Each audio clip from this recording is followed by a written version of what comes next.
Okay, so let's start. So can you turn on the video?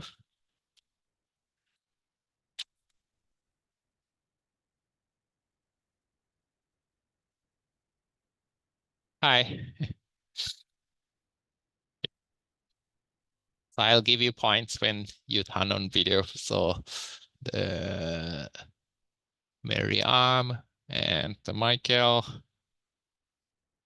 Richard, Arthur, Samantha, and Lex. And if you cannot turn on video, you can ask at least one question during the class to get the attendance score. Actually, attendance, they did not get any credits anyway, but just make sure that you attend the class. Okay, so we postponed the quiz to Thursday, so we start chapter 2 today. And we also do chapter 3 as well. Oh, I think I didn't really update the slides for chapter 3 yet, but anyway, most of the time I will spend the time on chapter 2. So, yeah.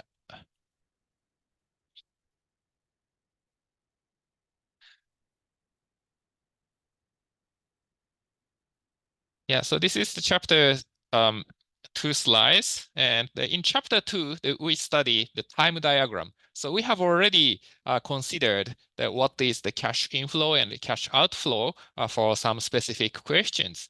We deposit $100, and a year later, we can withdraw $110 or something. And that we want to use the time diagram to describe that situation. But we will study that in more formal way today. And also, we are using the BA2 plus calculator today to calculate several quantities, such as like the payment amount or interest rate. Okay, so time diagram. So suppose that the I's annual effective interest rate is fixed. So this is constant. And we want to introduce the time diagram. And the idea is to write the cash inflow on one side of the line and cash outflow on the other side of the line. And the inflow and outflow should have the same value. So that means that when we evaluate those cash flow at the same time point, for example, as of today, then to cash flow, they should have the same value. For example, the $100 becomes $110 a year later if annual effective rate of interest is 10%, right? But if you evaluate both cash flow at present, then $100 deposit today is clearly $100 is worth $100 today, but $110 a year later, that is worth $100 as of today, right? So in that sense, the cash inflow, the amount of deposit, and the cash outflow, amount of withdrawal, should have the same value. So based on that idea, that we introduce the time diagram. So simplest example is just consists of the two cash flow, just one deposit and one withdrawal. So suppose that the time point, the 0 and 1. So usually we have the year as the time unit. And yeah. So if you with the deposit $1 at time 0, then it's worth the 1 plus I dollar a year later. So if interest is I, so the time diagram is consistent. So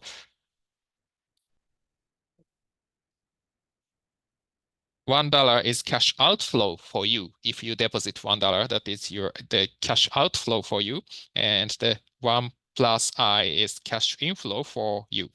But if you see this cash flow from the bank, then $1 at time 1 is the deposit. So maybe cash inflow, right? So actually, it really depends on which side that you see the cash flow. So if you see this cash flow from your side, then the above line is outflow and the below line is cash inflow. But if not, if the other way around for financial institutions, this is cash inflow and this is cash outflow. So this is the most basic, the time diagram. So do you have any questions so far? And of course, we can write this cash time diagram for other cases. For example, suppose that, okay, we have still the 0 and 1, and the time unit is an year. And suppose that you will get $1 a year later. So that means that you have the V dollar at time 0. So this is another the time diagram. But still, the $1 is, for example, the worth the V dollar at time 0. So cash inflow and cash outflow match. And of course, you can use different time points.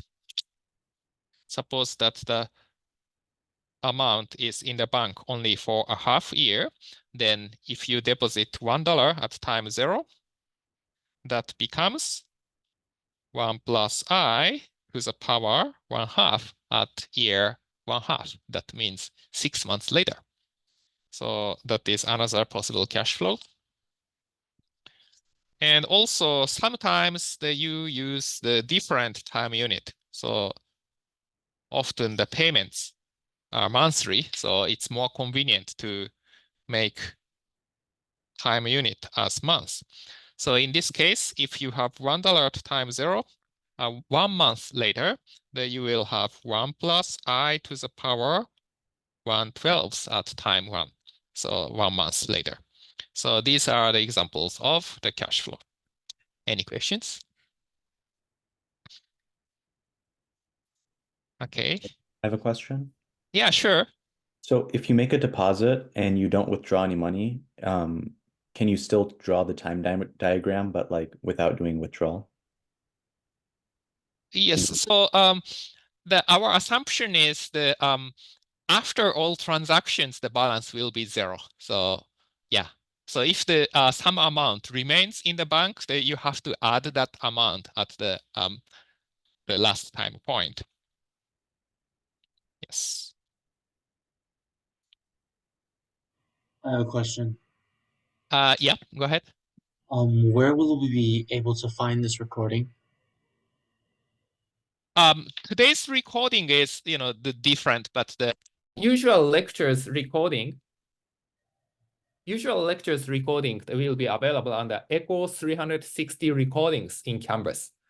And in the first week, I think it wasn't successful, but you can find in Canvas the Echo 360 recording, then you can see the recordings. Okay. This is for the Zoom call, but not for like a regular day. For regular classes, for Zoom, I can upload this video to my YouTube channel. I can send it to you, but for usual lecture, you can still listen to the recordings. But note that we use the whiteboards and we don't see that video, so you can only listen to my speaking only. So, and also when I show some slides on screen, then you can see it in recording. But those are only things you can see. Yeah. And also my YouTube channel, I think the YouTube channel, the link is in the syllabus. So you can see the previous videos. And basically, those are the same material as this year. So you can check those videos to review lecture. Okay. Yep. I have a question about the Echo 360 recordings, but I'll save it for after. Sorry? I have a question about the Echo 360 recordings, but I'll save it for after class. Yeah, sure. Yeah, that's the best idea. Yeah. Okay, so the next one is the example 2. So we have some concrete information. Suppose that we have annual effective interest I is equal to 5%, And the deposit of 2x was made today, and the 3x will be made a year later. So you will make 2 deposits. And the payments of $500 a year for 3 years will be made starting 2 years from now. So the balance will be 0 after that, and determine x. So we have 2 deposits and 3 withdrawals. So the time diagram that looks like this. At first, we have okay, so 0, 1, 2, 3, 4, 5, maybe the 1, 2, 3, 4, 5. Okay, and the time point is 0, 1, 2, 3, 4, 5. And it's good to write the time unit and the interest rate. Interest rate is 5% annual effective. And the you deposit $2x. Maybe I need a little more space. So, and $2x at time 0 and $3x at time 1 because a year later. Then after that, you withdraw $500. So here that I write this cash flow at different height, just to add some explanation. So this is the cash flow. So after, so we only have the t is equal to 0 to 4, and that we have 2 cash inflow and 3 cash outflow, or the other way around. Okay. Then we want to determine this amount x. So can you guess the amount x?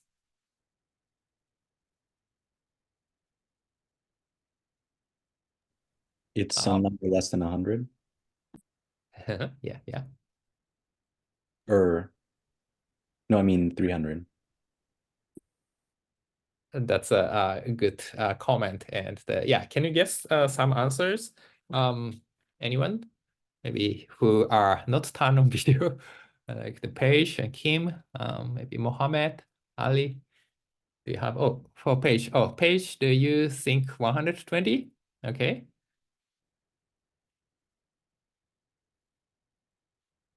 $280? Sorry, who said that? I said Mariam? that. No, me. Samantha? No, Richard. Oh, Richard, sorry. And another answer? Anyone can guess? Amount X? Yes, 200. 200 Lex? Yes. Okay. Yeah, so I think the Parsa made a good comment. So we have the deposit in total of the 5x, right? So the 5x becomes $1,500 kind of few years later. So that means since it earns interest, the x is probably less than $300. So that is one good guess. But the interest rate is 5% and amount is in account in, I would say 1 to 5 years. So it earns some interest, but it does not earn too much interest, right? So that means the amount is slightly smaller than 300. So like 280, possibly 200, but the 200 and 300 has a big difference. So I would say at this point, maybe the Richard is most, provided the most promising answer. Okay, so now that we want to compare the cash flow. And to compare cash flow, we have to compare at the same time point. So this 2x, 3x, the 3 times $500. So these are at different time point. So we have to transform this into the same time point. So 3x dollars at time 1 is worth the 3xv at time 0.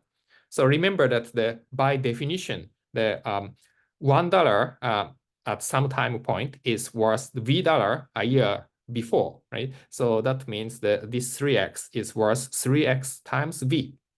So here the v is equal to 1 over 1 plus I. So that is the 1 over 1.05. So this is approximately the 0.95 to 1. So we are at 24, sorry, 24. So we are using this number later, but this 3x is worth 3x times v. And in the same manner, this $500 is worth 500 times the v squared dollar at time 0, because it go back 2 years. So we have to multiply v 2 times. And the next, the $500, this is at time 3. So at present, this cash flow is worth the 500 times the v to the third power. And the last $500 payment, this is worth 500 times the v to the power fourth. So basically, this cash inflow is equivalent to the sum of these 5 cash flows, these 3 cash flows. Okay, so that means okay, so we should have cash inflow and cash outflow the same. So that means the 2x plus the 3xv. So this is equal to the 500 times v squared plus 500 times the v cubed plus 500 times the v to the fourth power.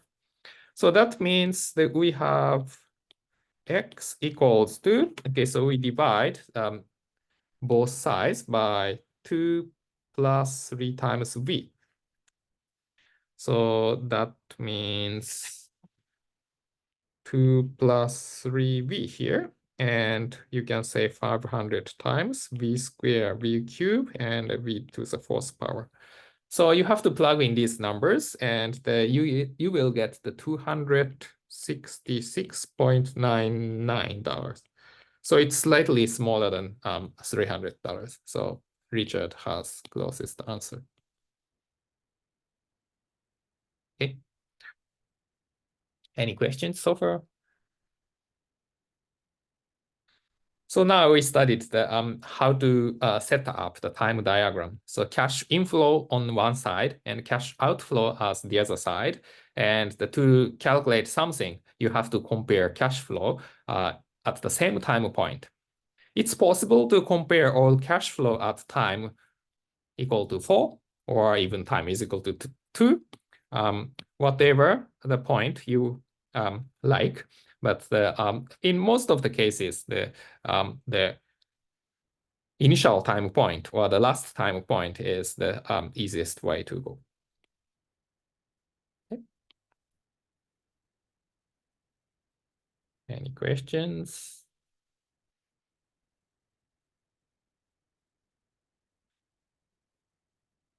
Okay, so the next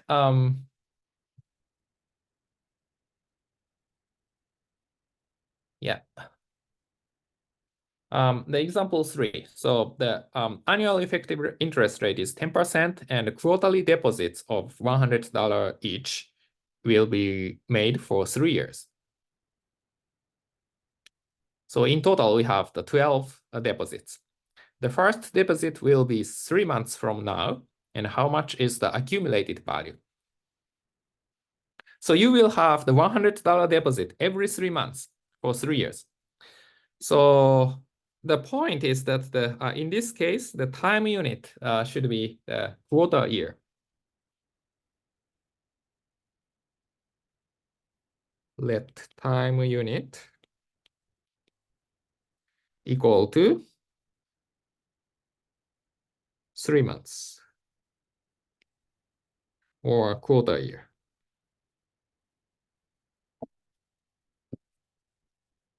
And if we make the time unit as a quarter year, we want to get the quarterly interest rate. So quarterly effective interest rate. So we want to do this one. So maybe we want to make this as maybe J. Okay, so what is this J? And then we can calculate J. So basically the quarterly rate is, if quarterly rate is J, then the fourth power should be 1 plus I, which is equal to 1.1. So that means the J is equal to the 1.1 to the quarter power, we take the force power on both sides, then -1. So this is about 2.5%, and this is actually the 0.02411. Okay, so slightly less than 0.025 because it compounds. And also we can calculate V. So maybe we have to say the J version of V or something, but we want to define the V as 1 over 1 plus J. So usually the V is reserved to represent 1 over 1 plus I, but I don't want to use another symbol. So just we define the V as 1 over 1 plus J. So this is equal to the 0.0, the 97645. Okay. And okay, so we use this. So the J is equal to this, and the V is equal to this, and that we make the all time diagram as quarterly. So now that we make a quarterly time diagram, so we have start point of 0, and we have 3 years of cash flow, so 0 to 12. So 1, 2, 3, and these are quarterly.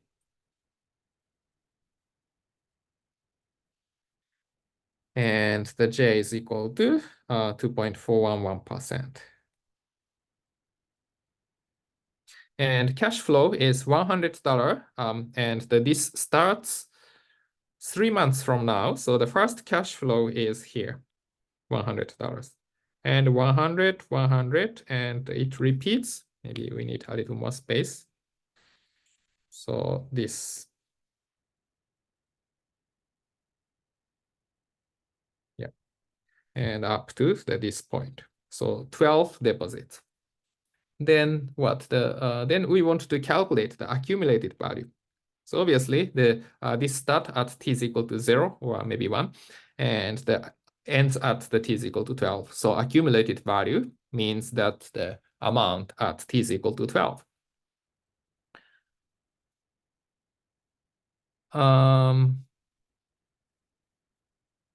Yes, and we have the several ways to calculate this, but one way is, okay, so still we stick with t is equal to 0. So we calculate the value at t is equal to 0. Then once you get PV, then you can calculate AV by multiplying the 3 years of interest. So if we multiply this by the 1 plus J to the 12th power, or this 10% for 3 years, so 1.1 cube, then you can get AV. Yeah, of course, we can directly calculate AV. That is another way to go. But this time that we calculate PV, then that we calculate AV. Since we have to choose either the PV or AV, so that's why I put the PV in parentheses. Just these 12 deposit of $100 is equivalent to AV or PV, not the both. So not the combination of these two. So I put in this way. Okay, so what's the PV? No, maybe I ask you to guess. Okay, so last time the parser Richard Lex answered. So this time that I asked you, anyone else? Oh wait, I didn't guess last time. I think Yeah. Go ahead, Evan. I'm sorry, the parser. Yeah, sorry, the parser you can answer still. Yes. Anyone? I think the Ali and the Mohammed joined the class this time. So can you guess how much is the accumulated value? I'm not really sure, Professor. Okay. Anyone else? Are we guessing PV or AV? AV. Sorry. Can I guess? Yeah, sure. 4,300. 4,300. 20. 20? That's so detailed. Okay. 21. 21. Okay. Right. Okay. The answer, maybe two others. Anyone? How about maybe Paige or Kim?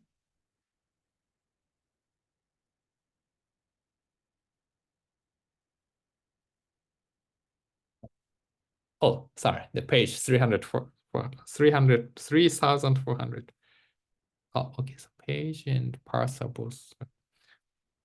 Another one, maybe? Oh, sorry, Kim, the 2,000, around that.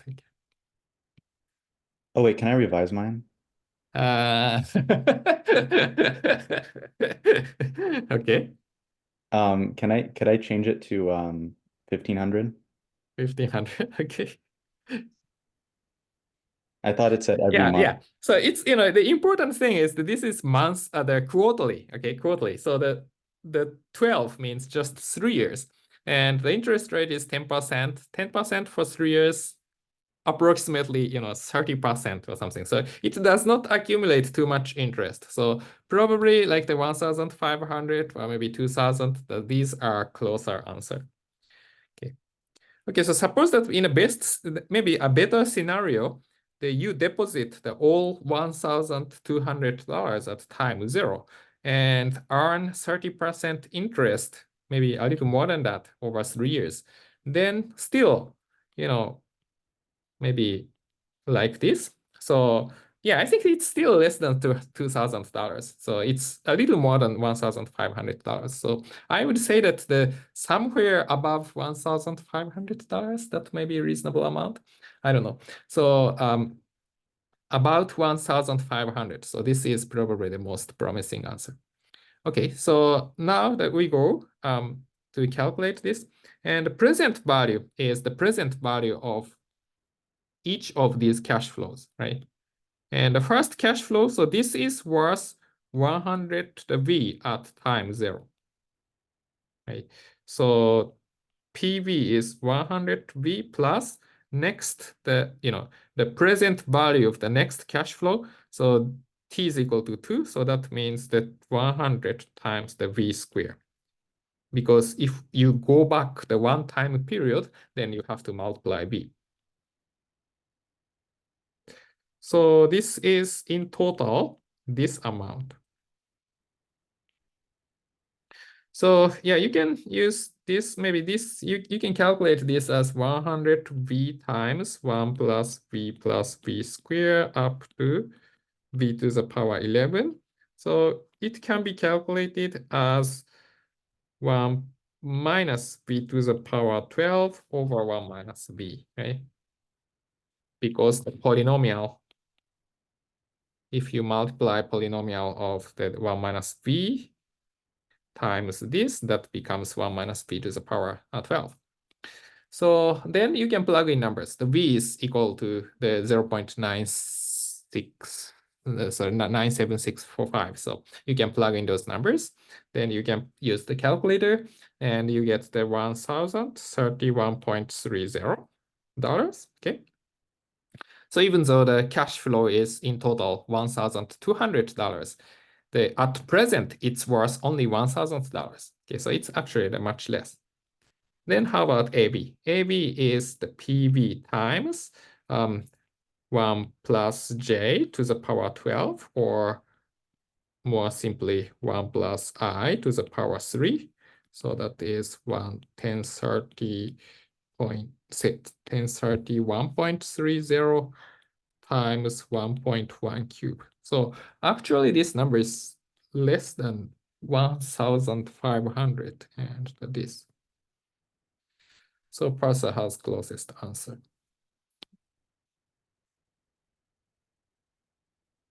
Okay. Yeah. Yeah. After someone got the bonus credits, that I don't allow that person to answer. So maybe you can answer maybe you can get up to maybe 5 bonus credits. Then after that, I will ask other people to answer. Okay, so that's the answer for this question. So again, the point is that we have the quarterly payments, so quarterly deposits. So we make time unit as 3 months. So we have to translate everything into the 3 months rate. So 3 months effective interest rate and the V for 3 months. So that's the point. Okay, so now that we want to get this answer by BA2 plus calculator. So we have BA2 plus. Oh, and again, a few students joined the class, and the BA2 plus calculator or BA2 plus professional either way, it doesn't make much sense. So we need this calculator for quizzes and the exam. Okay. So usual calculator cannot replace it. Actually, some advanced calculator can replace it. I think the the BA84, Texas TI-84 or something. It has, I think, similar functions. But still, the lecture explanation is based on BA2 plus. And we want to calculate this amount by this calculator. I mean, the previous example by this calculator. And at first, we have to input the some interest rate and so on. So we will use the time value money function, the TVM function. Okay. So to use this TVM function, you can push the second key. Second key is the actually the second row on the left, the second. Okay, and then you type the clear the TVM. Clear TVM key is the the third row on the right. Okay, so the most right key. So FV button, but you can see the clear TVM just above this FV button. So FV. Okay. So then you clear all the memory. So yeah, that's it. And then we have the 12 payments, right? So we input the 12, then N. Okay, so 12 is just 1, 2. And N is the third row on the left. Okay. Then BA2 plus calculator shows the N equals the 12, 1, 2. Okay. And then we have to input the interest rate. And okay, so we are using the quarterly rate. So we have to input the quarterly interest rate. So 2.411, then interest rate is I over Y. So 2.411 and I over Y is in the third row and the second column of this calculator. Okay, and the calculator displays I over Y equals the 2.411. Then we input the payment as 100. So 100, okay. But actually the payment should be input as a negative number. Okay, so we have to push the plus minus key. This is at the bottom on the right, actually the second one from the right. So plus minus bottom. So the calculator shows the negative 100. Then that is payment. So then push the PMT button, the payment. Payment is the third row, second one from the right. So payment. Then compute button. The compute is on the top left. So compute. Okay. Then present value.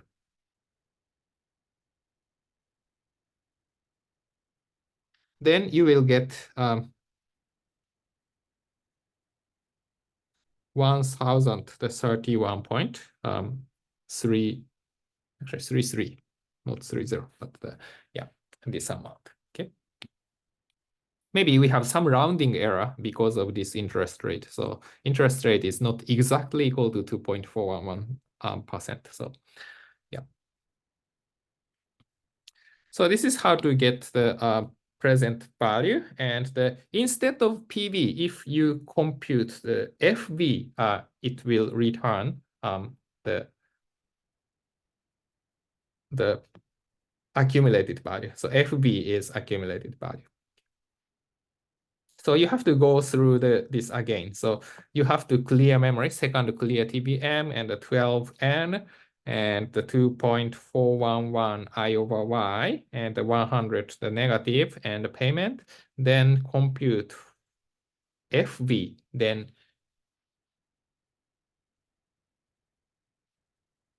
so if, sorry, maybe I should say that.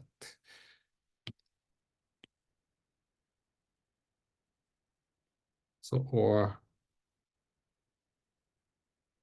FB, you get the 1372.64.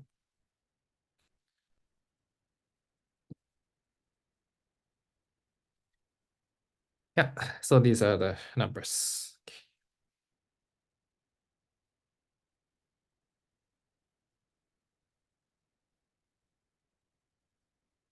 Yeah, so basically we have 5 quantities in this calculation, so TVM function. So one is N, one is I over Y, interest rate, N is number of payments, and present value, and the payment amount, and the future value. This is accumulated value.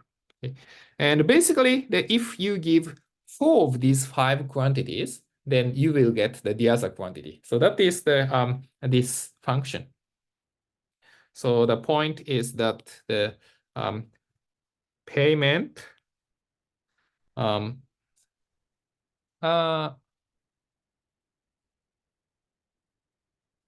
yeah, so sorry, the BA2 plus calculates either N or I over Y or PV or payment or future value if the other 4 are given.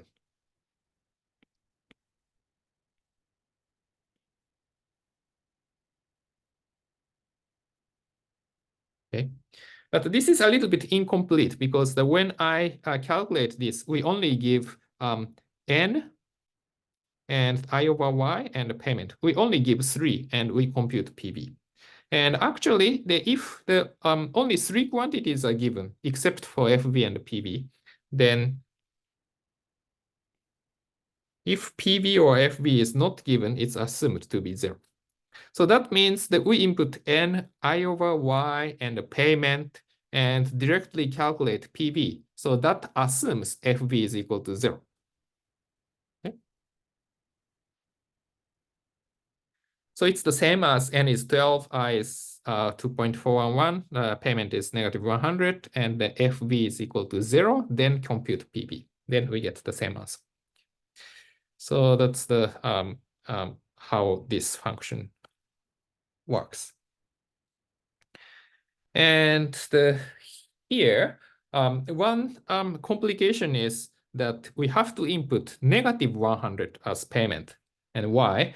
Because actually the payment and the PV and FV are all regarded as the cash inflow.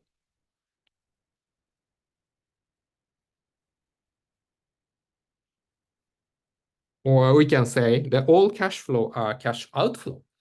So, in the time diagram, the payment and the PVFV are on the other side of the timeline. But in this calculator, we regard that the cash flow are just on the same side, and just the sign distinguishes which side. So that is probably more logical and mathematical way of thinking the problem. So that is why the payment should be negative to get a positive PV.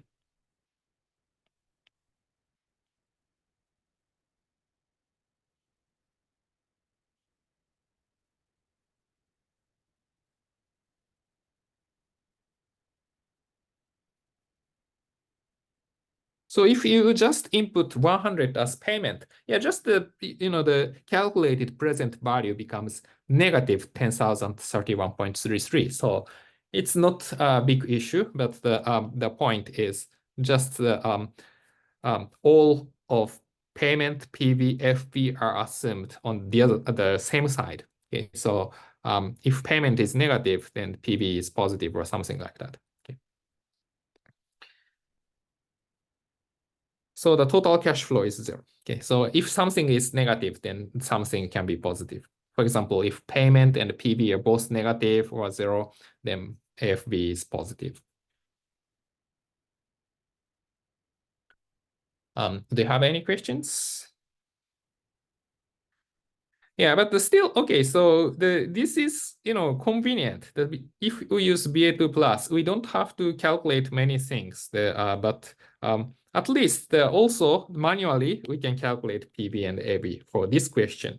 So later questions that we really need the BA2 plus to get the answer. But for now, actually, we can either calculate by hand or calculate by BA2 plus.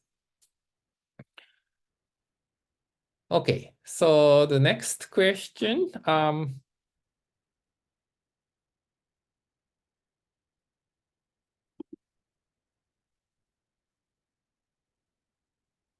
is, okay, so different one. So the unknown interest rate. So yeah, so we didn't really describe the question, but suppose that we have the cash flow, all cash flow, but we don't know the interest rate. So suppose that we have 4 time points, the 0, 1, 2, 3. And the cash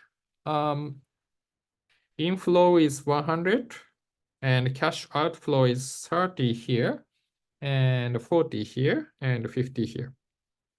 So basically you deposit $100 into the bank account and you withdraw the $30 plus $40 plus $50 at the time 1, 2, 3. So this is year, okay, so annual. And after $50, the balance becomes 0. And the question is, what is the value of I? So $100 becomes $120 in total. So we have some positive interest, right? So what's the annual effective interest, I? Can anyone guess? Hopefully the students who haven't answered any questions. Mohammed? Maybe Caitlin? Oh, and turn on video if you want to get the attendance. Can I guess 6%? 6%, Evan. Thank you.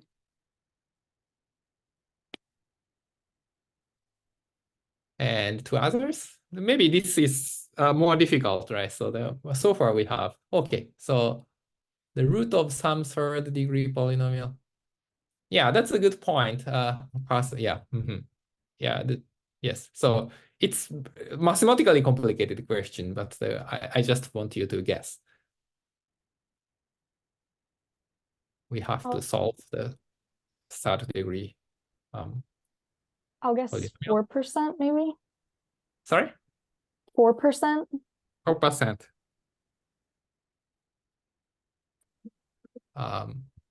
Okay.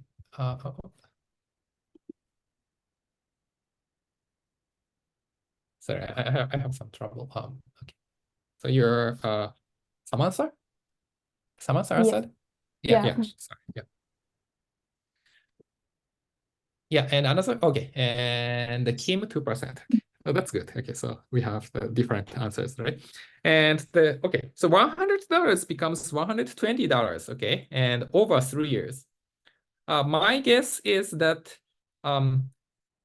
this $100 in the account about 2 years, right?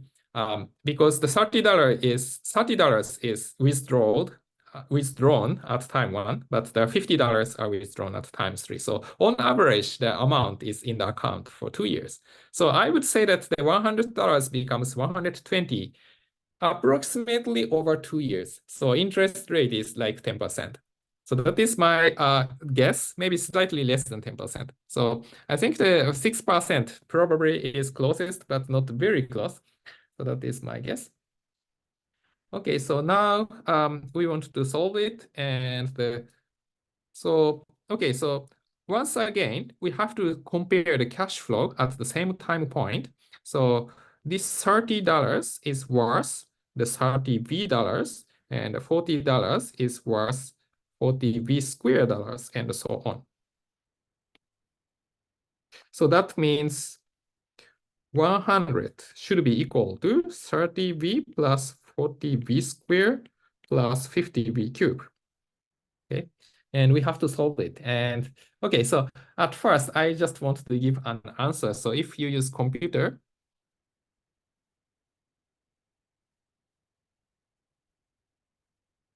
or numerically optimize this one, that you get the V is equal to 0.918. So 91828. So that is interest rate is about 8%.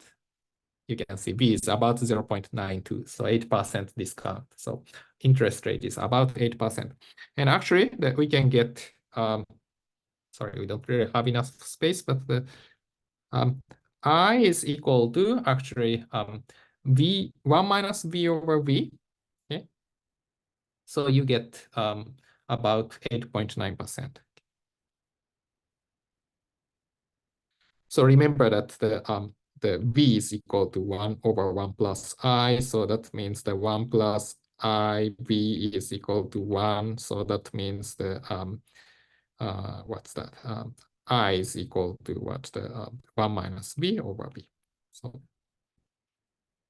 So 8.99%. So yeah, it's not super close, but the, maybe 6% is closest.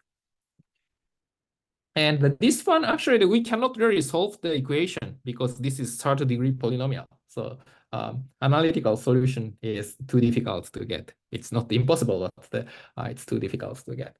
So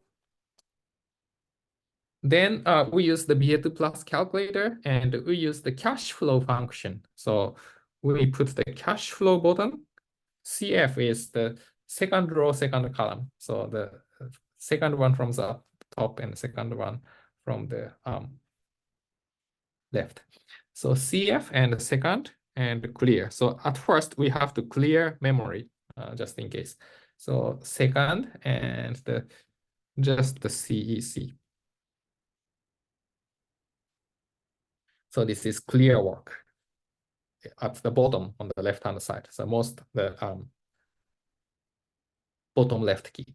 Then we cleared everything. Then we input the 100 as the cash inflow. So you have to type 100. But again, the cash inflow and cash outflow are all interpreted as the same side. So we put the negative 100 as the cash inflow. So 100 plus minus, then yeah, enter. Okay, so the calculator shows the CF0 negative 100. CF0 is negative 100. And then you push the enter. Enter means that you enter this negative 100. So enter. Then use the arrow button. So arrow is top right, the top one, the second from the right, the first row, the fourth key in the calculator. Then you will see the C01. So yeah, so here that you input the CF0. So this red letter is what calculator shows. So now that you get the C01. Then you put the cash flow at time 1, so 30. Then enter. So 30, enter. Then go down. Then you will see F01. So this is frequency 01. So how many payments of $30 will be made? So but we have only one payment of $30, and the one is default value. So just one is default value. It's already shown in the calculator. So then just you go down again. So nothing have to be done, and just go down again. Then you will see the C02, the second cash flow, and you have to input 40. 40, then enter, go down. Okay. Then you will see F02 again, but the 1 is default value, and we only have one payment of $40, one withdrawal of $40, so just go down. And C03 next. I think that I don't know how many cash flow is possible, but you can input multiple cash flows by doing it this way, and the enter. So 50, then enter. Okay.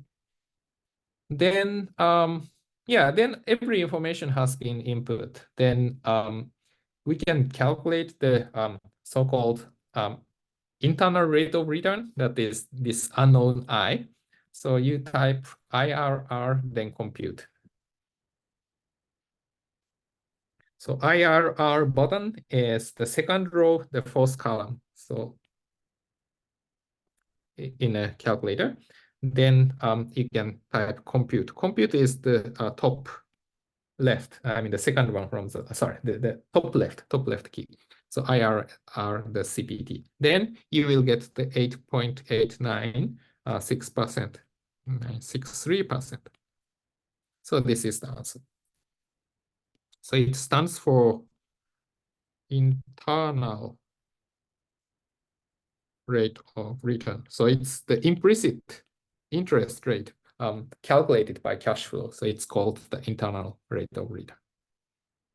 So in this way that we can calculate this. And now that you realize that why that we need financial calculator to get some numbers. So the sum of the questions to get interest rate that needs the solving the polynomial equation. So that we need the calculator to do that. Okay, any questions so far? Okay, so just I want to check who are in this class.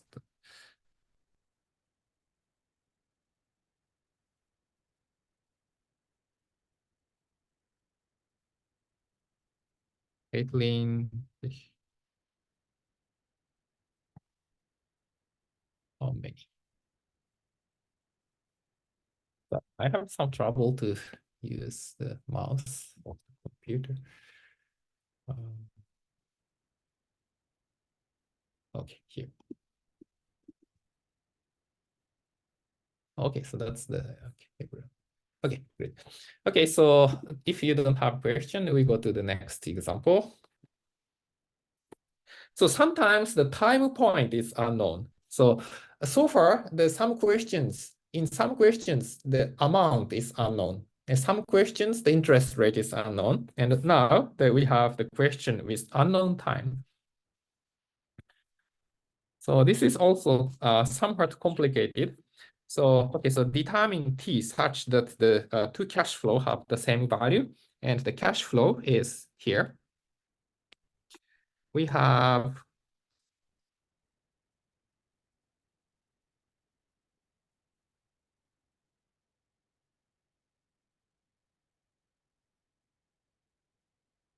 one cash flow, and that is, okay, so X dollar becomes the three payments of the $10 at time 6 and $30 at time 9 and $40 at time 12. Okay. So this is the first cash flow, and the second cash flow that we have the same deposit X at time 0, but the one withdrawal is just at time T, and we get the $80. And we have the same interest rate, I. So this the time unit is here.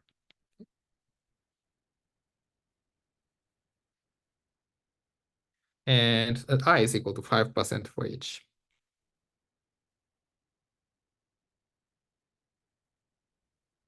And we want to determine T. Okay, so you can get $10 at time 6, $30 at time 9, and $40 at time 12. Okay? But if you want to get the lump sum payment at time T, what's the exact time T? So if, for example, t is equal to 6, the situation is too good, right? So you will get $80. Okay, so these two cash flows get anyway $80, but you will get $80 at earliest time point. So that is too good, right? But the t is equal to 12 is too bad because you will get $10 and $30 at earlier time points. So obviously the cash flow 1 is much better if t is equal to 12. So that means t is somewhere between 6 and 12, right? So what's the exact number t? Can you guess the time point t?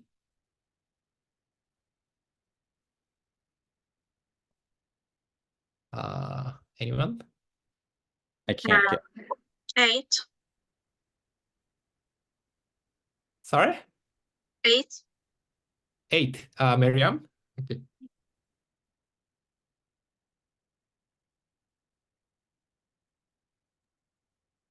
I shouldn't guess, right? Pastor, did you get points already? Yeah. Okay, so not. Okay, so other people?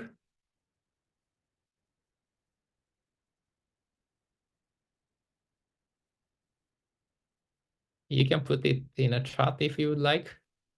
I'll guess 10. 10.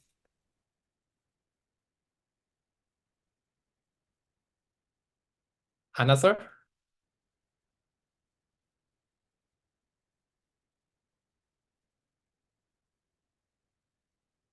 I don't know, maybe Michael?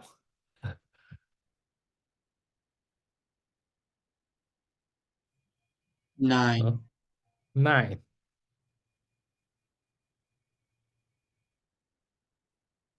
Okay, so let me see.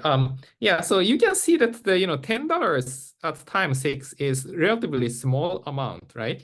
And $40 at time 12 is relatively a large amount. So I think the reasonable guess is that the time point is something towards 12. So like 10 or 11, I don't know, maybe 10, 10.5 or something like that. So I think the Lexis makes the most reasonable guess, I think. Yeah.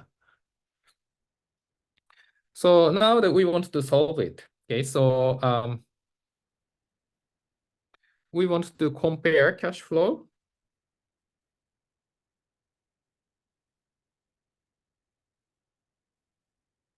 at t is equal to 0. So what's this amount worth? So $10, okay, so cash flow 1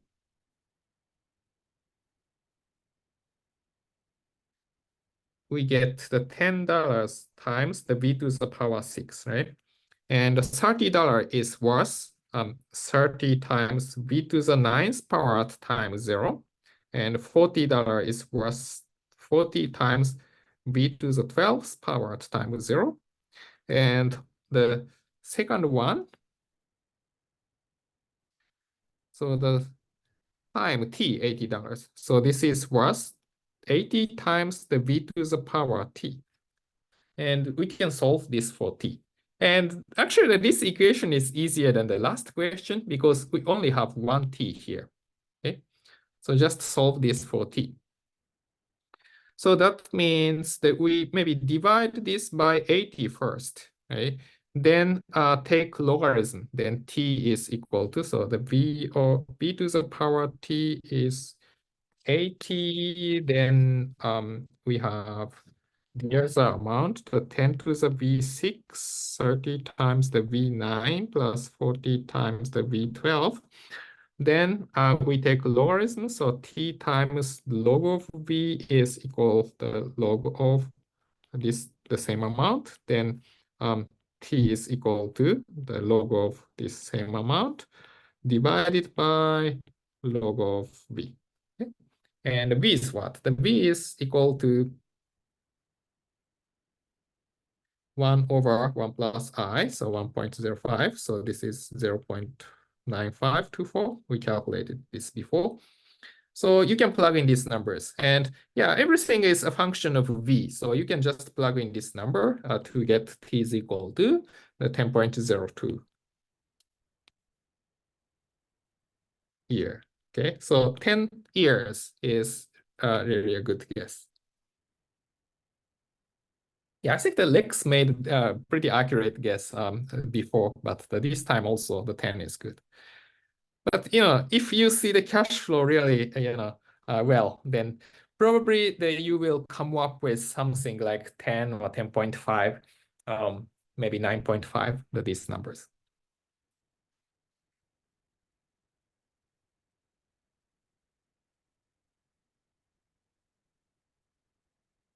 Okay, so that's it. So, and yeah. Actually, there is a way to make a good guess. So rough approximation is T is given by the weighted average of these times.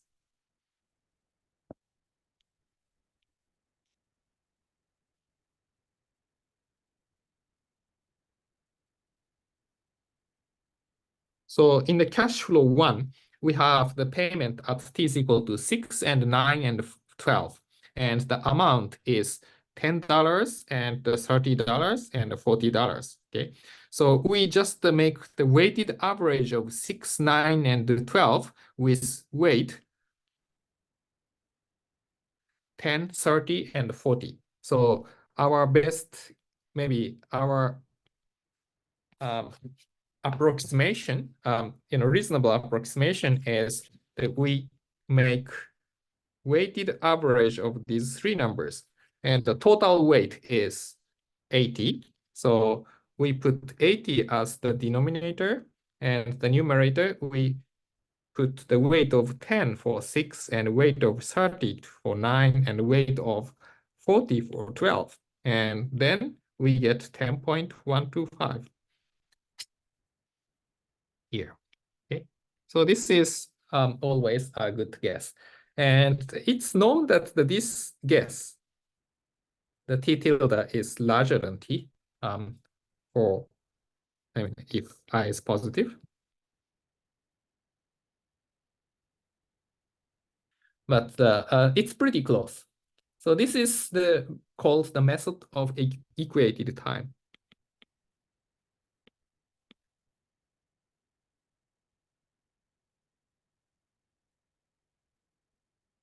So this kind of the ballpark estimates are dropped from the new book often, but I think at least it's good to guess the approximate answer.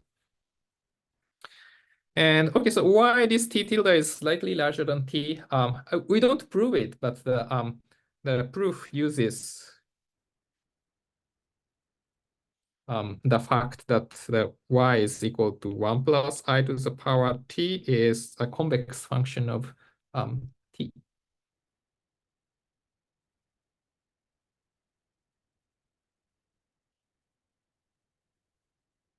So we don't really prove it, but yeah, proof is not super difficult. So it's within some calculus level proof. Yeah, so that is chapter 2. Do you have any questions? I think I have to upload the chapter 3 slides. So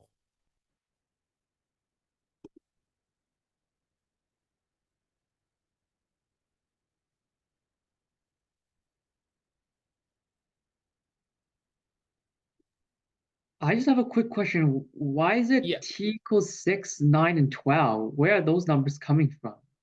6, 9, and 12 are time points when cash flow exists. So we get $10 at time 6 and $30 at time 9 and so on. Okay. Thank you. Yeah. Okay, so now I will upload the lecture 3 slides. Yeah, now the lecture 3 slides are available in Canvas under module tab. So we go to chapter 3.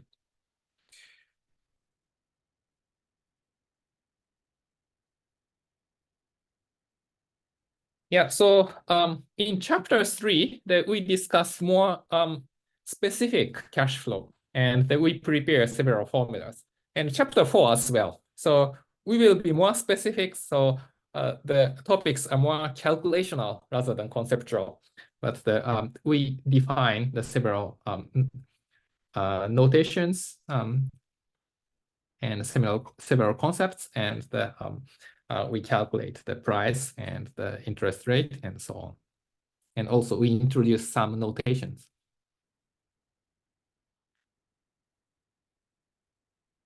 Okay, so the first one is, just general example. So a kind of general example. So in chapter 3, that we study the two specific cash flow. One is annuity immediate, and the other is annuity due. So annuity means that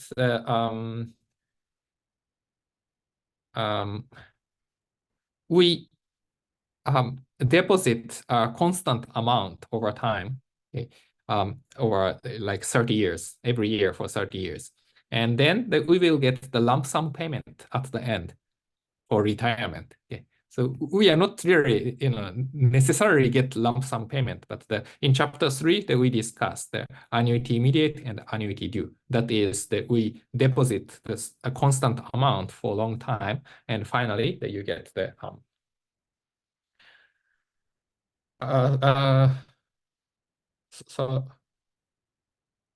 sorry, maybe the other way is maybe better way to explain. Sorry. So we deposit the lump sum money, then you will get the constant payment over many years. So of course it can be used in the other way around, but that is annuity. And we have two versions of annuity. One is annuity immediate and annuity due. So these have slightly different cash flow. But anyway, so we will discuss one example. We will start with one example. So suppose that we have some annual effective interest. Suppose that is 6%. And we want to get this cash flow. This cash flow is, okay, so we have many time points over 50 years. And we have no cash flow at time 1 to 9, but you will get $100 at time 10. And you will get $100 every 5 years after that, up to time 50. So you will get the 12 payments of $100 each. Sorry, not 12, 9 payments. 9 payments of $100 each. And we want to calculate the present value of this. So time diagram is here. So you deposit the PV, amount PV at time 0, and it becomes the 9 payments of $100 over time. And I is equal to 6%. And how to calculate PV and how to calculate AB? So that is our question. So what is the PV at t is equal to 0? And if it's evaluated at the last time point, then what's the amount? So how to calculate PV? That is the same way as the previous examples, that we calculate the present value of this cash flow. So first cash flow, $100. So this is worth 100V. Sorry, the 100 times the V to the power 10. Right? So we go back 10 years. And the next cash flow is $100 times the V to the power 15. Okay, so this becomes this, and this becomes this. And this becomes 100, the V to the power 20, and up to 100 times the V to the power 50. So just we have to calculate this. And yeah, actually you can plug in these numbers 9 times, then you can get the answer. But if you want to get slightly quicker answer, you can make this as 100 times V to the power 10 times 1 plus V to the power 5 plus V to the power 10 plus V to the power 15 plus up to V to the power 40. And you can also simplify the quantity within the parentheses into 1 minus b to the power 5 to the power 9 over 1 minus b to the power 5. Okay, so that is obtained by seeing this as the function of b to the 5th power. So b to the 10th power is b to the 5th power square, and b to the 40th power is b to the 5th power to the 8th power. Okay. Then this is the function of b to the 5th power, and the similar to previous problem that we can simplify into this quantity. So this is actually the 100 times the b to the power 10 times the 1 minus b to the power 45 over 1 minus b to the 5th power. So even though we have many cash flow, we only have to calculate a very small number of quantities, b to the power 10, 45, and 5. And you will get $274.18 here. Okay. Yeah, actually, you will get $900 payment, but since this is over 50 years, it accumulates interest a lot. So we only need $274 at the beginning. That is kind of surprising, but that happens for a long time. And accumulated value is the PV times the interest rate for 50 years. So PV times 1.06 to the 50 years. So, right. So that is what the 1.06 to 1.06 to the 50 power. Okay, and that is 18.42. So this times 274.18. That is about 50. So $5,050 approximately.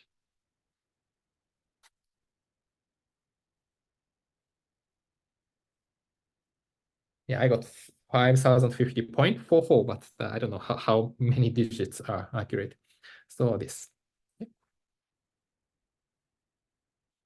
So always the once you get PV accumulated value is the PV times 1 plus I times the the entire time period T, if AB is at T and PV is at 0.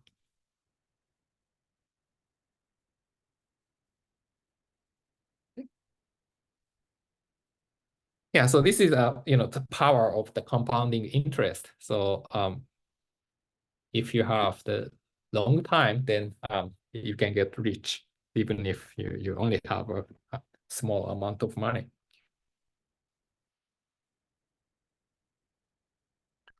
Yeah, I think it's already 5:14. So do you have any questions?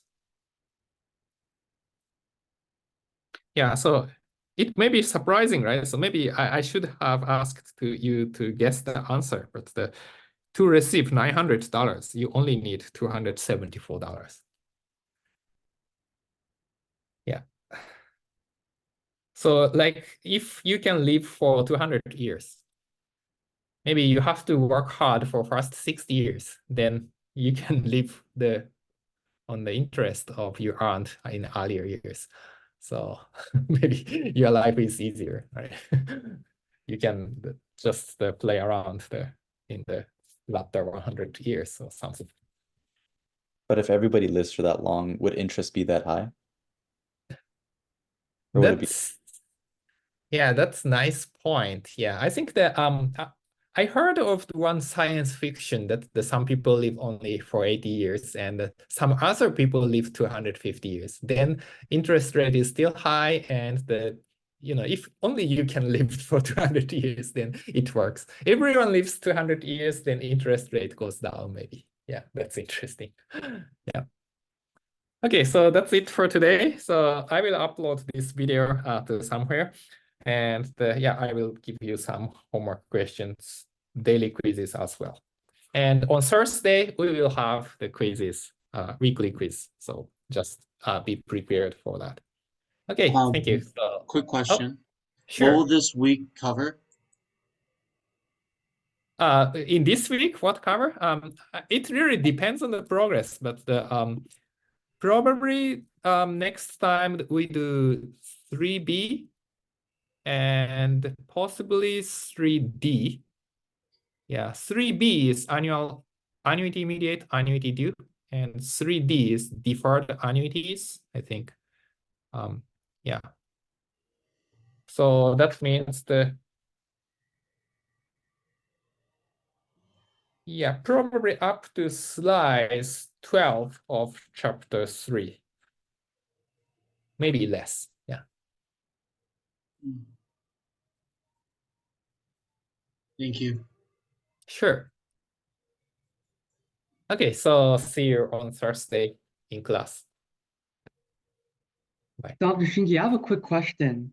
Sure. Okay, when I'm actually using my calculator to compute the present value of this, I'm getting 204.8839 instead of 274.18. Sorry, what did you say? 200? 204.8839. 204? Yup. I don't know. Yeah, maybe I can double check with the computer. Okay, so the V is equal to 1 over 1.06. That is 0.94339 or something like that. Okay, then you calculate 100 times the b to the power 10 times 1 minus b to the power 45 divided by 1 minus b to the power 5. You're right, 400. I don't know why I got 274. Yes, you're right. So this is, you're right. So 204.88. I don't know. Oh, sorry.